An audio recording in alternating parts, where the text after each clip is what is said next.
Magandang oras mga kababayan, mga ka-Golden Boy. Meron tayong bigyan ng reaksyon. Ito ay mga kuro-kuro nila Christian Isguera, isang magaling na political analyst at commentator. Christian Isguera, kudos kay Christian Isguera at pahiram ng videoser para atin ma-share at maliwanagan ang taong bayan tungkol sa isyu nitong mga mandarambong mga magnanakaw sa gobyerno at lalo na ang kanilang leader na walang iba kundi sino pa ba, si Digong at ang mga iba pang DDS na mga galamay ni Digong. Kaya sinabi dito na sa titulo ng vlog na ito ni Christian na mga tanga na lamang ang naniniwala kay Digong kasi nga humihina na ang kampo ni Digong. Yung malakas mga trolls na lang yung nakikita natin, nababasa natin na mga post sa social media, gawa na yan ng mga trolls, hindi na yan gawa ng mga netizens.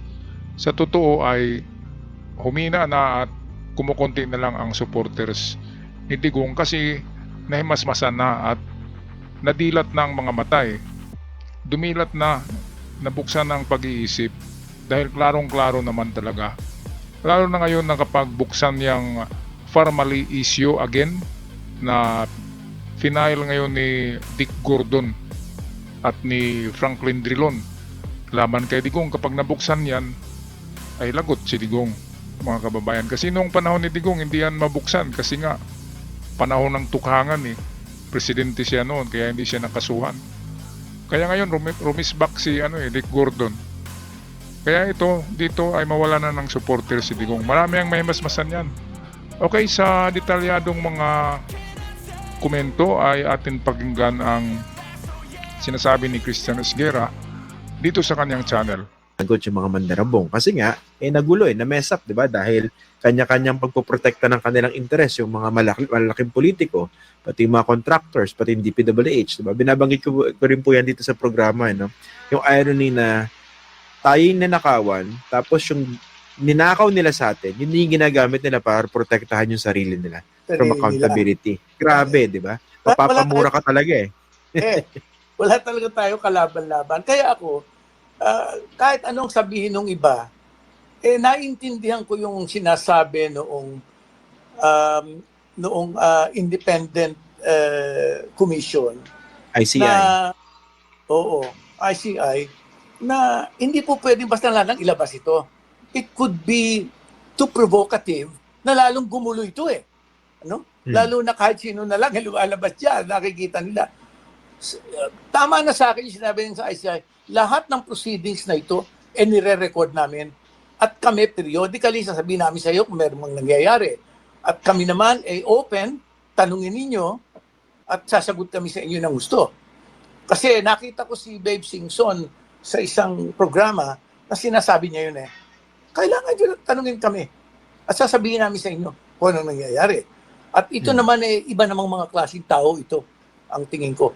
Hindi nakamukha nung araw na ang nag-iimbestiga yung gumawa mismo ng mga katarantaduhan. Hindi naman ganito ito. Maliwanag si Singson, malinis. Ayun, so tama tong sinabi nitong maputing buhok na mama ay noong panahon ni Digong ang nag-imbestiga ay mga tauhan ni Digong kaya hindi sila nakasuhan. Lalo na yung forklift, di ba? Forklift issue na mayroong 52 billion worth of shabu. Di ba? Klarong-klaro naman kung kanino yun. Pero walang nakulong hindi makulong kahit na sumabit doon ang pangalan ng son-in-law ni Digong at anak mismo ni Digong, di ba? Sumabit doon sa issue ng magnetic lifter pala. Magnetic lifter sa custom na punong-puno ng shabu. Di ba? Napakaklaro naman noon at yun siguro ay baka babalikan na kaso yun kapag natapos na yung iba ay siguradong babalikan yun kasi napakalaking issue nun at hindi natapos, mga kababayan. Kaya sa mga DDS ay buksan nyo ang iyong isip na. Buksan ang inyong isip at makinig sa mga sinabi ng iba pa para ma-realize nyo Kasi ako noon, nabudol din ako ni Digong, di ba? 2016 pala. Ay paniwalang paniwala ako sa mga sinabi ni Digong. Believe ako kasi Bisaya. Ah, atin yan na fellow Bisaya, di ba? Kaya believe tayo, first time presidente na Bisaya. Pero yun pala, grabe. Sinira niya ang pangalan ng mga Bisaya eh. Mga Bisaya, lalo na sa Cebu ay matitino eh. Sinira niya pati pangalan ng mga taga Davao. Lahat ng taga Davao tinatawag na DDS kahit hindi eh. Di ba? Nasa 40% lang naman ang mga DDS talaga sa Davao. 60% yan ay halo-halo na yan na mga partido, na supporters. Kaya nadumihan ang pangalan ng Davao dahil sa mga DDS na yan at kay Digong. Pero darating din ang araw na malaman ng lahat ang katotohanan. Kapag nabuksan yung mga bank account ni Sara Duterte, kapag pinabuksan niya ng ombudsman, diyan natin malalaman ang katotohanan. Okay, balik tayo kina Christian Isguera. Yung SGB, walang kinalaman dyan. Itong mga ito, pwede mong, siguro, nagkakaroon tayo ng panahon na medyo kailangan natin ang amount ba ng pagtitiwala. Para makita natin kung saan talaga tutuloy ito. Para hindi naman madiskaril ba? Kasi ang tingin ko, pwede mo madiskaril yan eh. Dahil marunong yung kabila eh.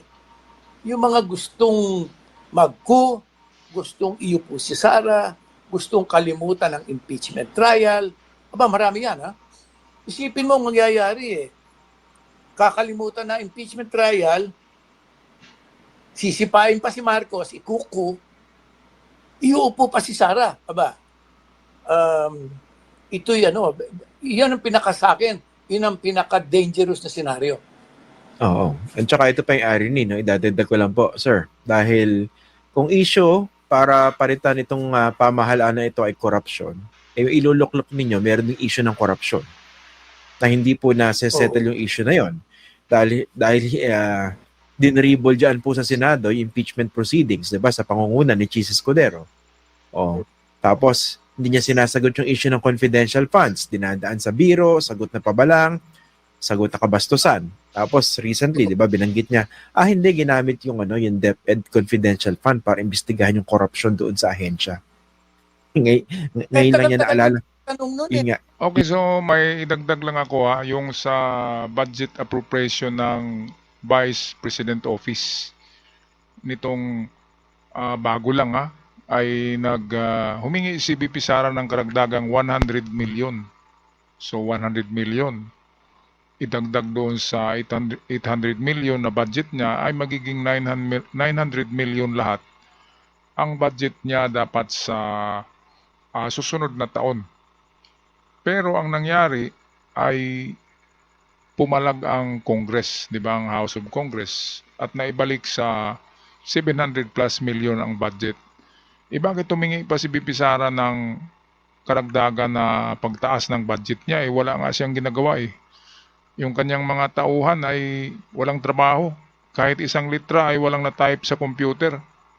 Walang report sila kasi walang trabaho. Si VP Sara ay nagtutur-tur lang palagi kasama ang mga bodyguard. At merong siyang kasamang lalaki palagi, di ba? Yung nasa tabi niya, na bodyguard niya na may pagkagwapo. Mga kababayan.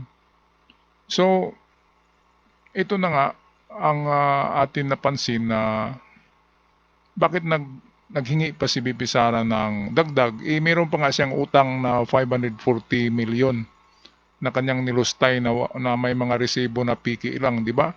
Mahiya naman siya sa sarili niya at sa mga DDS, sa mga constituents niya. Mahiya siya kasi wala siyang trabaho.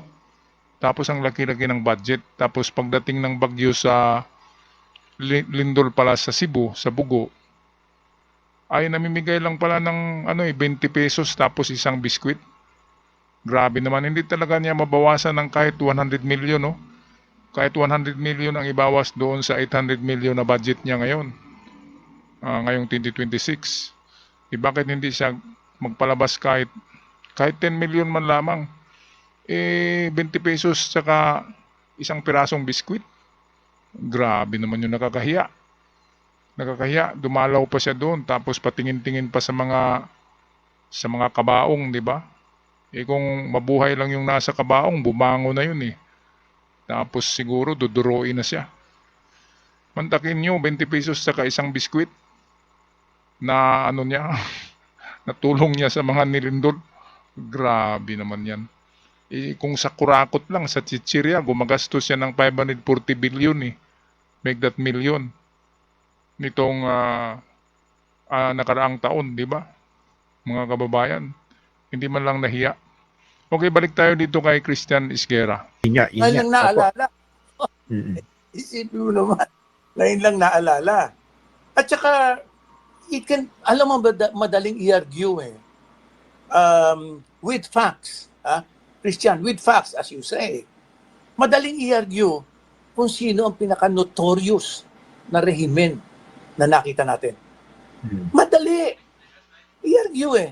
Itong mga heirs nito ang iuupo mo eh. Diba? Mm-mm. Doon lang sa puntong yun eh. Dapat matakot tayo eh. No? Mag-alala tayo. Kung ano mangyayari sa atin lalo pag iyan ay nangyari. Yun nga. Pero yung appeal ninyo, that appeals to people. Sorry ha. Tagalogin ko para mas maganda. Doon sa mga taong nasa tama ang pag-iisip.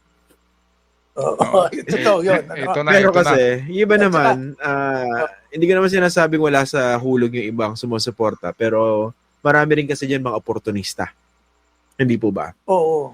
Oportunista. At saka sino? Gusto makinabang. Maraming oportunista.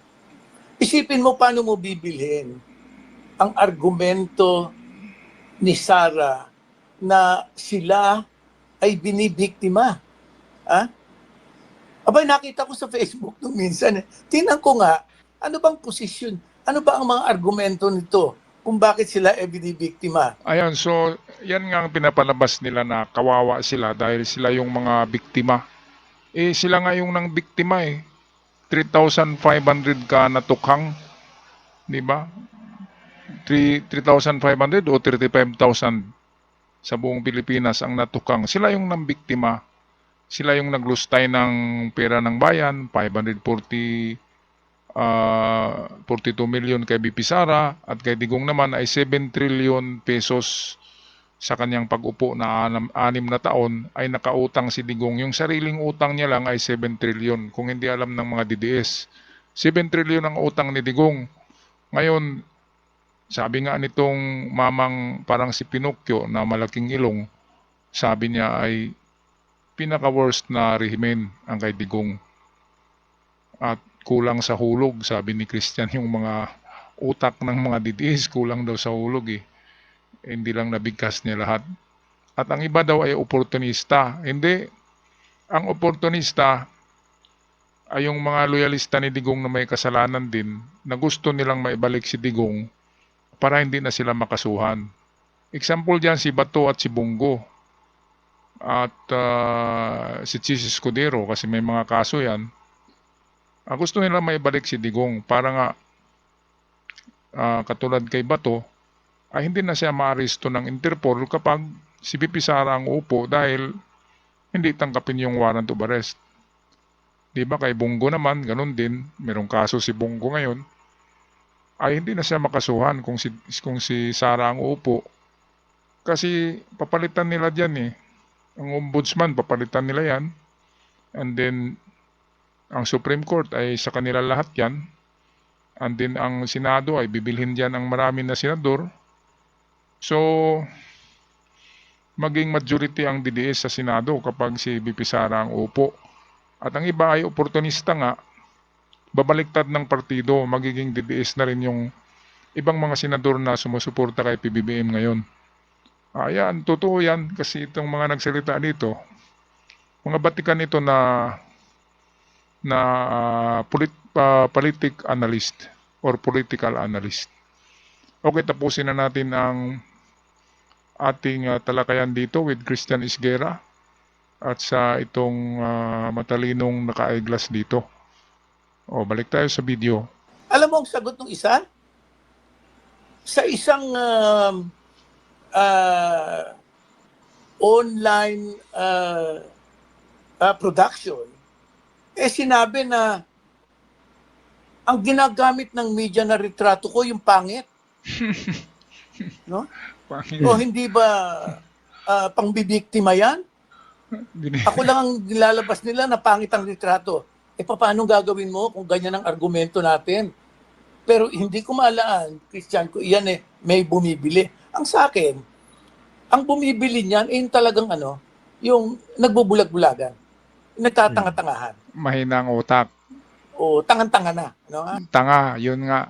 At kaya binibili yan, dahil nga, panatikong Maka-Duterte, yun lang Kasi mahirap talagang ibenta sa isang tao na open na maliwanagan, at basta hindi tanga. Okay, tamang-tama si Sir dito. Mga tanga na lang ang naniniwala kung balikan natin ang WPS, na yun ang pinakamalaking kasalanan ni Digong, ang WPS para sa akin, at saka yung tukhang. Kasi sa WPS nakasalalay ang future generation natin. Wala nang makain, wala nang isda. Kasi lahat ng isda nandyan. Nandyan nag-breeding sa WPS ang mga isda Kaya ano pang huli natin na isda? Nandyan sa WPS ang mga isda wala nang kakainin ang susunod na henerasyon. Meanwhile, ang mga inchik ay madagdagan ang kanilang resources. Diba? Maraming makukuha sa dagat lalo na yung minerals at saka oil reserve ay napakalaki. Kaya kasalanan ni Digong, bininta niya ang mga kaluluwa ng Pilipino mga kaluluwa at saka future ng kabataan ng Pilipinas, bininta niya sa China. Yun talaga ang pinakamalaki niyang kasalanan. Pangalawa doon ay ang pagtukhang niya ng napakarami, libo-libo sa 6 na taon lang, 35,000 yata o 35, nakalimutan ko na, mahina ang memory ko, mga kababayan. Okay, anong masasabi nyo dito sa sinasabi nitong sila Christian Esguerra na mga tanga na lamang ang naniniwala kay Digong dahil yung iba ay oportunista, sumusuporta kay Digong para makakuha ng pabor kapag nanalo or naibalik. Okay, ako'y magpaalam na, maraming salamat, at sa mga bago pa lamang nakabisita sa channel, huwag kalimutan mag-subscribe. Yan lang ay maligaya na ako, mga kababayan. Hanggang sa muli, paalam at ingat ang lahat.